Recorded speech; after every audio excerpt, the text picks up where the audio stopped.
नमस्कार। आज की यह वीडियो हर उस व्यक्ति के लिए है जो मोबाइल चलाता है। जी हाँ, मोबाइल चलाने से संचार में कहीं ना कहीं सुलभता तो हुई, परंतु आपके शरीर को छोटी ही सही परंतु हानि भी हुई।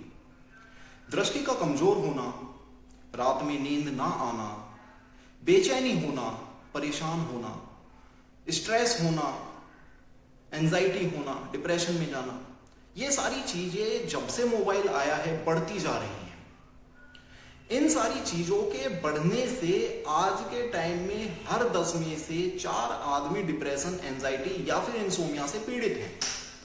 और इस चीज को देखते हुए हमें चाहिए कि हम अपने शरीर के स्वास्थ्य को स्वस्थ रखने के लिए पूर्व ही ऐसे कदमों का चयन करें जिनसे हमारा शरीर स्वस्थ रहे, वह बना रहे। और उसी कड़ी में जो आज का सूत्र मैं आपको देने वाला हूं, ये आपको बहुत ही लाभ देगा। यह सूत्र कुछ इस प्रकार से है कि पाद अभ्यंगात दृष्टि प्रसादा पुष्टिर आयु सुखम स्वप्नः त्वक सौकुमार्यम स्थैर्यम च पाद दहश्रम अपहम।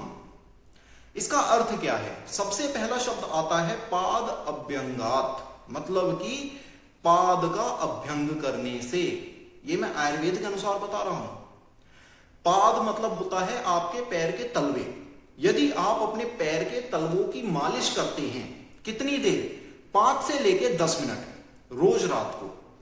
पाद अभ्यंगात, यदि आप अपने पैर के तलवों की 5 से 10 मिनट रोज रात को मालिश करते हैं तो दृष्टि प्रसाद, मतलब आपकी दृष्टि, जो आप आंखों से देखते हैं, ये जो आपकी आंखों की रोशनी है, इसमें वृद्धि होगी, ये बढ़ेगी। आपकी आंखों से यदि धुंधला दिख रहा है तो साफ दिखने लगेगा। दृष्टि कमजोर है तो दृष्टि बढ़ेगी, चश्मा हटेगा। पुष्टिर आयु, आयु में विकास होगा, आयु बढ़ेगी। बुढ़ापा देर से आएगा, शरीर जवान रहेगा, शरीर बलयुक्त रहेगा। ठीक। सुखम स्वप्न, मतलब कि आपको जो रात को नींद नहीं आती, इससे भी आपको निजात मिलेगी। आप रात को सुख स्वप्न लेंगे, मतलब कि ठीक प्रकार से, आसानी से, अच्छे स्वप्न के साथ आपको नींद आएगी। ठीक। त्वक सौकुमार्यम, आजकल हर दूसरे व्यक्ति और विशेषता महिलाओं में अपनी त्वचा को लेके बहुत कॉन्शियसनेस है कि हमारी त्वचा एकदम बेबी स्किन जैसी हो, क्यूट हो, लाइट हो, ठीक है, सॉफ्ट हो, ग्लो करे। ठीक है, तो उस कड़ी में भी आपका पाद अभ्यंग आपको बहुत सहायता देने वाला है। आपकी त्वचा, आपका रूप सुंदर होगा। ठीक, आपका वर्ण, आपका रूप जो है सुंदर होगा। त्वक सौकुमार्यम स्थैर्यम, शरीर में स्थिरता बढ़ेगी। स्थिरता शारीरिक और मानसिक दोनों स्तर पे ले सकते हैं। शारीरिक स्थिरता मतलब कुछ लोग होते हैं जो झूलते हुए चलते हैं, उनके शरीर का ही नहीं पता रहता। और कुछ लोग ऐसे होते हैं जो मानसिक रूप से अस्थिर होते हैं। मनो अनवस्थात, मतलब कि उनका मन एक स्थान पे नहीं टिक पाता, उनका पढ़ाई में मन नहीं कर रहा। यदि आपके बच्चों के साथ ऐसी समस्या हो रही है कि वे पढ़ाई में मन नहीं लगा रहे हैं, पढ़ाई पे ध्यान नहीं दे रहे हैं, तो हो सकता है ये कमी समय के साथ उत्पन्न हुई बीमारियों के कारण हो। और उस कड़ी में आप अपने बच्चों को पाद अभ्यंग जरूर करवाएं रात को, अन्यथा आप स्वयं करें। ठीक। जब पाद दहा श्रम अपहम, मतलब कि आपके पैरों में उत्पन्न हुआ दहा, आपके पैरों में उत्पन्न हुआ श्रम। दहा मतलब कि जलन, इन्फ्लामेशन।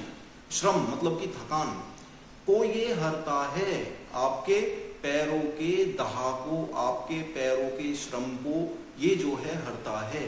तो इसीलिए इस सूत्र को सदैव ध्यान रखें, क्योंकि हर कोई जानता है कि मोबाइल के आने से संचार में, टेलीपोर्टेशन में, यानी कि आप यदि आप कहें कि बातचीत करने में, क्योंकि पहले पत्रों से करते थे कि भाई पत्र लिखा, वहां भेजा, फिर जवाब आ रहा है 1-2 महीने में, तो उस चीज में तो चलो सुलभता हुई कि हाँ हैंड टू हैंड बात हो जा रही है।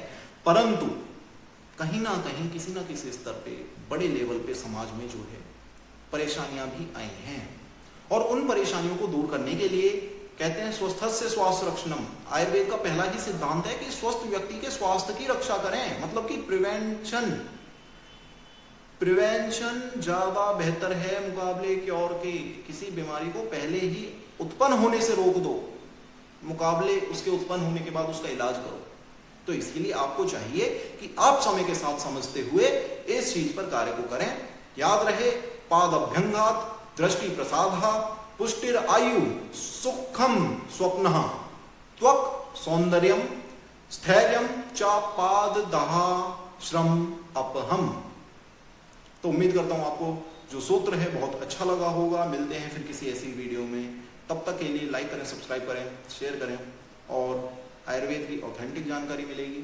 परंतु एक इसी कड़ी में छोटा सा सूत्र मैं और दे देता हूं कि मेरे दोस्त अपनी प्रकृति के अनुसार तेल को चयन करें। मतलब यदि आप पित्त प्रकृति के हैं और उष्ण तेल से मालिश करते हैं तो हो सकता है आपके शरीर में दिक्कत बढ़े। तो इसीलिए पहले अपने नियर बाय वैद्य के पास जाएं और वैद्य के पास जाकर उनसे सलाह मशवरा लें, अपनी प्रकृति को जानें कि आपकी शारीरिक प्रकृति क्या है। अपनी शारीरिक प्रकृति को जानना इसलिए भी आवश्यक है कि यह आजीवन मृत्यु तक, मतलब कि जब से आप जन्म लेके बड़े हुए हैं और मृत्यु जब तक होगी तब तक एक ही रहेगी। तो एक बार जाके वैद्य से कंसल्ट करें और अपनी प्रकृति को जान लें। जीवन का एक ही काम है, एक ही बार के लिए काम है। उसके बाद आपको निर्णय लेने में बहुत आसानी होगी कि क्या आपके लिए ठीक है, क्या आपके लिए ठीक नहीं है, प्रकृति के अनुसार। और उसी कड़ी में आप तेल को चयन करेंगे कि आपकी प्रकृति के अनुसार आपके शरीर के लिए कौन सा तेल ठीक रहेगा और उस तेल से मालिश करने पर आपको अत्यंत लाभ होगा। इससे आपको लाभ होगा, आप स्वस्थ रहेंगे, खुश रहेंगे, आप अपने परिवार के साथ सही समय पर जो है स्वास्थ्य को पाएं, अपने परिवार के लिए, अपने लिए, समाज के लिए जो है ऐसे कदमों को उठाएं जो रोग की उत्पत्ति से पूर्व ही उसको रोक दें, जिससे एक स्वस्थ समाज की स्थापना हो सके। और उम्मीद करता हूं मेरी वीडियो तो पसंद आई होगी। Like, subscribe, share. जय हिंद, जय भारत, जय हिंदुस्तान, जय आयुर्वेद। आयुर्वेद सर्वोच्च।